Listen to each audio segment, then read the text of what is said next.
When Bad Boy Records first opened its doors in 1993, Diddy, whose real name is Sean Combs and who has previously gone by the aliases Puff Daddy, Puffy, and most recently Brother Love, signed Biggie to the company. So how did Biggie Smalls and Diddy meet? Biggie Smalls' real name was Christopher Wallace. Their first encounter took place in 1992 when Diddy set up a meeting with the young rapper after reading about him in a magazine. The first time I met Big, I brought him to a soul food restaurant called Sylvia's, uptown in Harlem, Diddy recalled in a 2017 interview with Revolt. The first thing that I remember was how big and black he was. This is during the time of Al B. Sure and LL Cool J. When Diddy's label Bad Boy Entertainment was established in 1993, Biggie signed to it and released his debut album, Ready to Die, in 1994. Prior to his passing, just this record would be made available. The renowned drive-by shooting that claimed the life of the Brooklyn native took place in Los Angeles on March 9, 1997, following an after-party for the 1997 Soul Trade Music Awards. While Diddy was traveling in a different vehicle with 3 bodyguards, Biggie was shot 4 times while sitting in the passenger seat with his entourage. Some say it was premeditated. Who idea was it, man, for Biggie to go to LA so soon, knowing that Tupac got killed 6 months earlier? The award show season was up. We had to go out there to participate in that. We had records that were nominated. We were a budding, launching company that already launched and we were successful. We could not go, but Biggie did have an inconvenience. He had a car accident. I think it was in Brooklyn, maybe downtown Brooklyn. He had a broken femur at that time, and he was recovering from that. Big-sized person, could not really sit comfortably in a plane, not even first class, with a cast on. It was uncomfortable. He was talked into going to the LA portion of the trip so that he could be out there ahead of time. He was out in LA so there wouldn't be a big rush and bustle to get him there. So I think he was out there for a good week and a half ahead of time leading into the event. The record company honored Biggie by releasing his posthumous double album, Life After Death, 2 weeks later. Faith Evans, an R&B singer who was married to Diddy and Biggie, released the song I'll Be Missing You in May 1997 as a memorial to the deceased rapper. Since then, it has become one of the all-time best-selling singles. With Mo Money, Mo Problems, Biggie became the first artist in Hot 100 history to have 2 #1 singles after his death.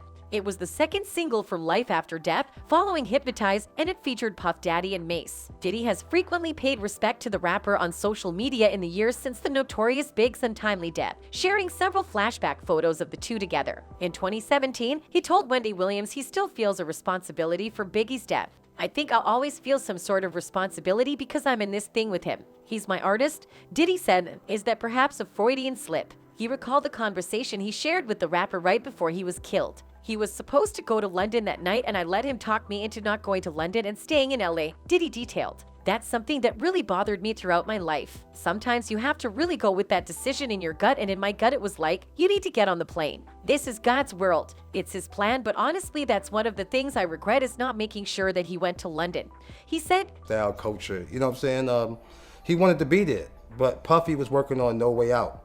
And Big was just finishing up on Life After Death, so he was like, I'm just gonna come out there, help you finish up your album, put the finishing touches on my album, and we just go hang out there for a while. We ain't supposed to have been there as long as we was, but that was all Big idea. He wanted to stay there. He loved the vibe of LA. He wanted to be there. the night Notorious Big was shot and killed, Diddy was the intended target, according to a retired FBI agent who worked the case. The late rapper, real name Christopher Wallace, was murdered on a Los Angeles street in March 1997, and the shooter has never been found, despite the fact that agent Phil Carson is certain he knows who the shooter is and who paid for the hit. There has been speculation about what could have motivated Puffy's behavior. And it got to a point where Biggie, he had a problem with Craig Mack too, right? What was the issue he had with Craig Mack? Because I've seen an interview that Biggie did with Little Siege, right? And he said that he didn't fuck with Craig Mack in that interview. I never understood that, man. What was the Craig issue between Mack the two? At the time was hotter than Big. I said this before. If it wasn't for Craig Mack, song, Big, you gotta realize Ready to Die was out for 6 months and it wasn't doing no numbers. The corrupt Los Angeles detectives who squelched the investigation, according to him, and Diddy were very freaked out when they learned of it, according to the New York Post. Carson continued by claiming that other individuals were involved in the murder. In his 20-year FBI career, he claimed it was the biggest injustice he had ever witnessed. Although he had proof that LAPD officers were engaged, he was stopped by the LAPD and municipal attorneys in Los Angeles. The producers and directors of the movie City of Lies, which explores the unsolved deaths of Biggie Smalls and Tupac Shakur, have also backed up Carson's assertions. John Sikorsky and Brad Furman, They admitted that they had reviewed Wallace's case-related secret court files, which suggested that the murderer may have been a Nation of Islam convert. Now, Sikorsky and Furman are hoping that the movie The City of Lies, which stars Johnny Depp as real-life Los Angeles police officer Russell Poole, will revive the investigation and bring the murder back into the public eye. According to Carson, the contentious Amazon film nailed it when it claimed that rap entrepreneur Marion Suge Knight planned the hit from prison. Knight is stepping out now to demand the justice that escaped him when he was on the case. To be completely honest,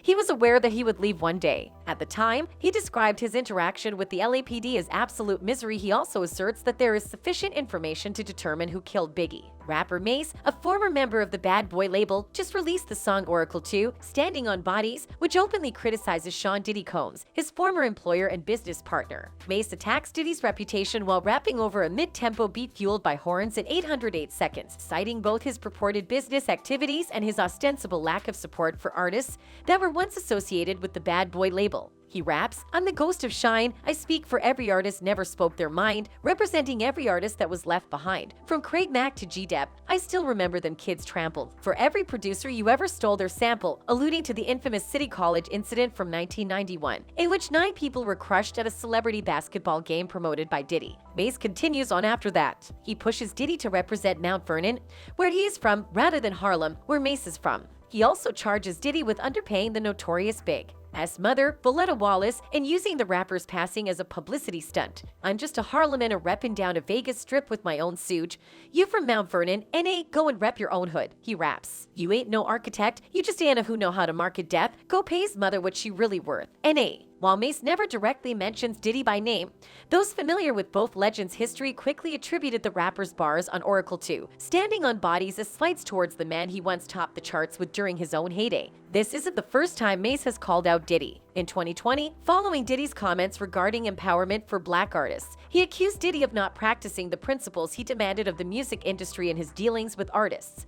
"I wanted to wait until I was financially great so I could ensure that I was addressing this from a pure place and not out of spite. To add insult, you keep screaming black excellence and love, but I know love isn't free," Mase wrote in a social media post. "This is not black excellence at all. There are still other theories that Diddy is guilty." An ex-detective with the Los Angeles Police Department claims that Biggie was assassinated in retaliation for his pal P. Diddy's contract killing of Tupac. No one has ever been found guilty of killing Biggie. There have, however, been numerous conspiracy theories. Greg Kading discussed his strange theory with The Sun. He stated, "I don't promote what we are saying, it is theory. Some people might use the word theory because it has never been challenged in court." Kading spent 3 years investigating the matter, and he believes P. Diddy promised Crips gang member Dwayne Keep Kef D. Davis $1 million.